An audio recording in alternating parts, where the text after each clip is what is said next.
Esiet sveicināti! Mākslīgais intelekts turpina attīstīties, un šodien mēs parunāsim par jaunumiem ChatGPT, kas saistīti ar attēlu veidošanu. Un jāsaka uzreiz, ka attēlu veidošana ChatGPT palikusi vēl jaudīgāka, vēl bagātāka dažādām iespējām. Ja jūs iesiet savā ChatGPT kontā, jūs šeit kreisajā pusītē redzēsiet tāda kā fototeika izveidota. Tajā glabājās visi jūsu veidotie attēli, kurus jūs jebkad esat veidojuši.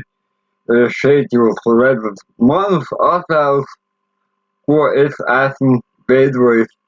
Nezinu, kā šeit pat esmu veidojis pasakas tēlus.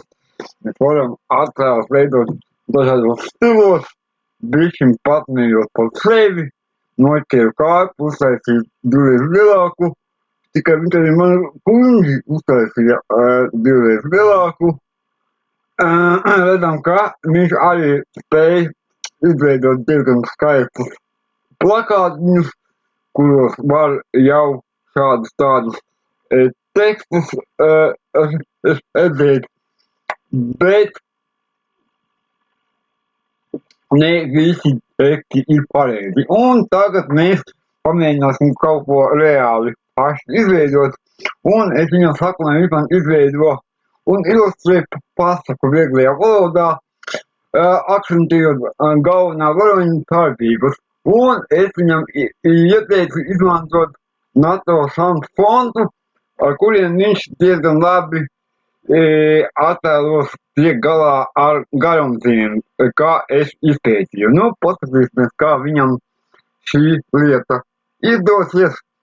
Viņš man sākumā jautā, kā es gribu saukt galveno varoni, kāda ir galvenā doma un šīs, un vēl man uzdod dažādas papildu jautājumus.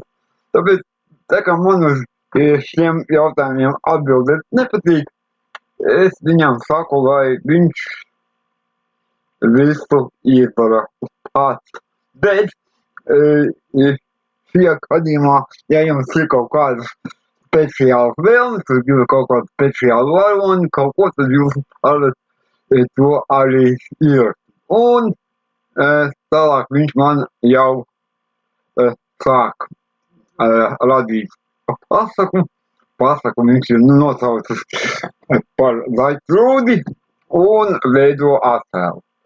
Jāsaka gan, ka attēlu veidošana aizņem diezgan pailgu laiku, un šajā video es esmu diezgan daudz gabalus, kuros viņš šo pasaku veido, izņēmis ārā.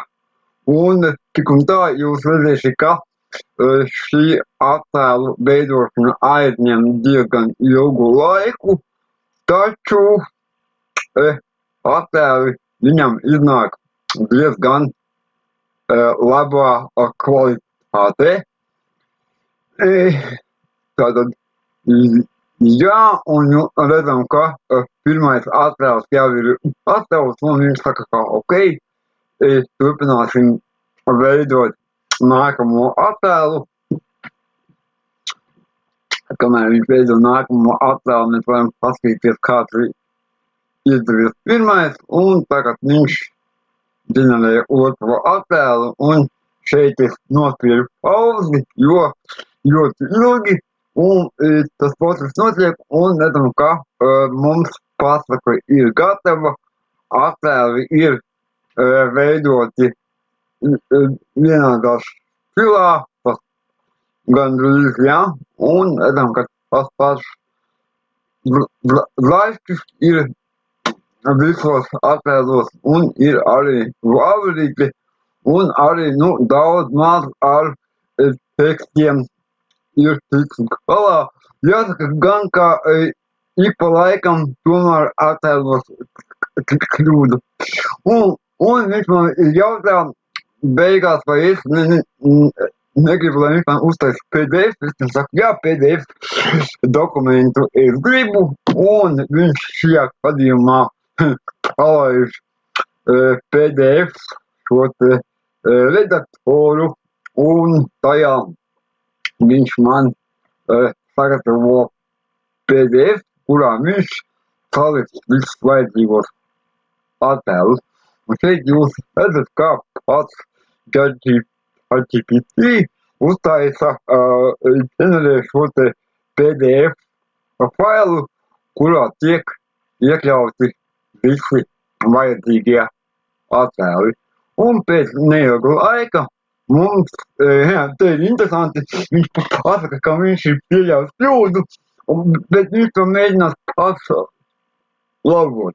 Nu, gluži kā cilvēks pamanīja, ka ir kaut kāda kļūda, un uzreiz pasaka, bet es viņu uzreiz izlabošu. Un visu procesu sāka vēl vienu reizi,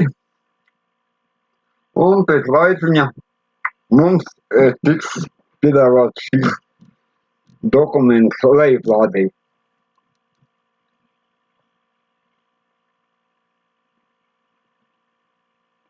Lūk, tuliņās būs arī rezultāts.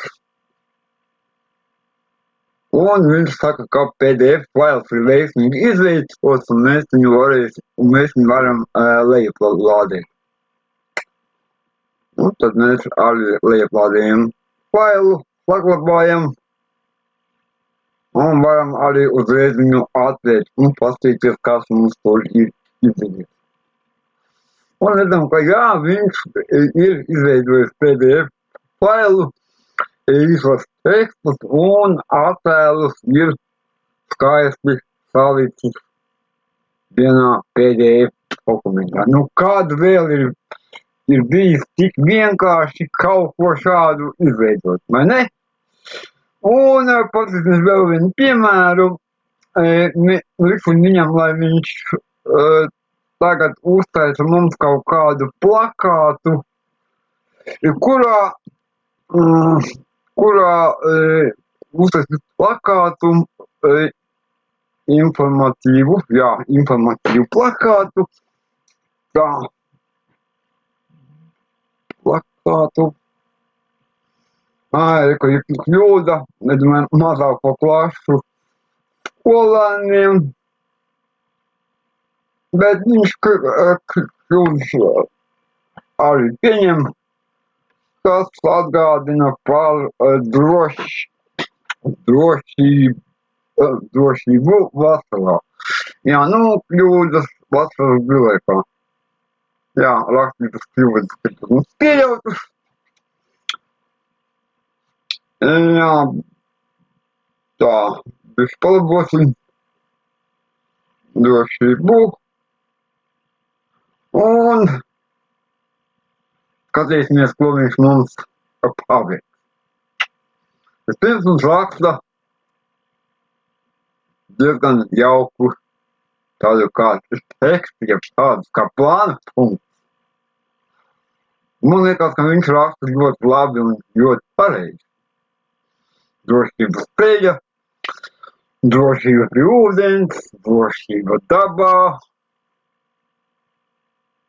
Jā, drošība saulē.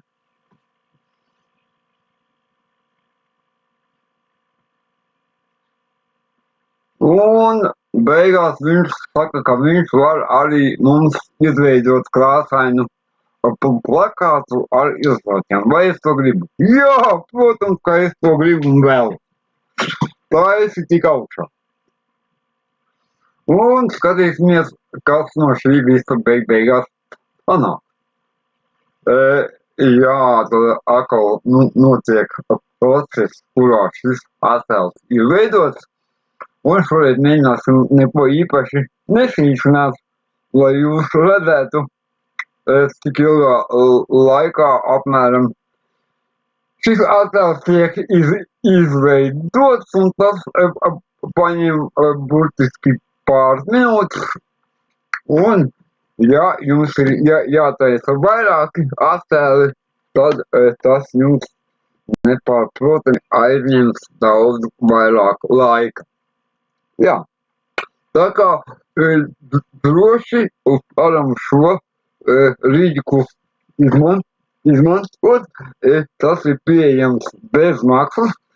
Vienīgi bez maksas ir jārēķinās, kā attēlu veidošanai ir kaut kādi limiti. Un lūk, viņš mums izveidoja attēlu, bet, kā mēs redzam, šur, tomēr tekstā ir problēmas ar latviešu diskretajām zīmēm, bet, ja kurā gadījumā tas ir daudz